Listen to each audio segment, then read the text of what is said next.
People from all over the world flocked in to attend the festival. They brought with them hopes and problems that the inhabitants of Poland had only heard about until then. The festival took place in an atmosphere created several months earlier by the Bandung Conference. Bandung is a city in Indonesia where representatives of post-colonial countries and colonies from Asia and Africa met in the spring of 1955. Not much earlier, the French demographer Alfred Sauvy had dubbed them the Third World. Within this framework, the First World consisted of the colonial powers and wealthy countries of Europe and North America, while the Second World referred to the so-called socialist countries subordinate to the Soviet Union, the People's Republic of Poland amongst them. The 10 principles of Bandung were proclaimed, including respect for national sovereignty, racial equality, and the condemnation of nuclear weapons. The People's Republic of Poland was far from sovereign and lacked the ability to criticize the nuclear arms race pursued by the Soviet Union.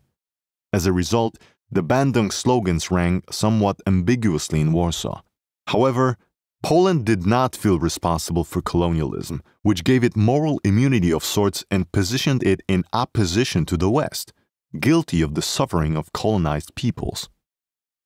The festival became a forum for encounters with the inhabitants of colonies, demonstrating their aspirations and cultures, even if they made up mere 2% of the foreign guests, around 500 people, mostly from Africa. They seemed the most different in their appearance and dress. There was a great deal of openness during the festival, but also a good deal of gawking, typical of people living in a closed-off state.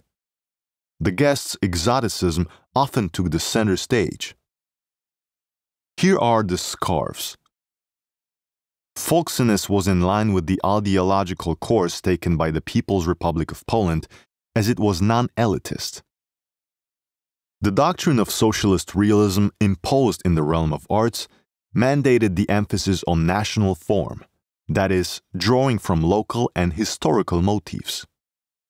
This was applied in design, with the best example of being Cepelia, a state-run organization established in 1949 that brought together handicraft cooperatives. Festival guests were handed in dolls dressed in Kraków or Łowicz folk costumes, Zakopane-style trinket boxes, and colorful scarves inspired by peasant art. Folksiness was meant to facilitate cross-cultural understanding while pushing political issues into the background. After all, according to Marxist ideology, the peoples of the world were believed to share common interests and aspirations. That is why the encounters between Polish folk groups from Łowicz or Silesia and ensembles from Africa and Asia were intended as an expression of ideological fraternity. The authenticity of this setup was questionable, if only because Polish folk costumes were largely reconstructions, while the striking garments worn by the visitors were often their everyday attire.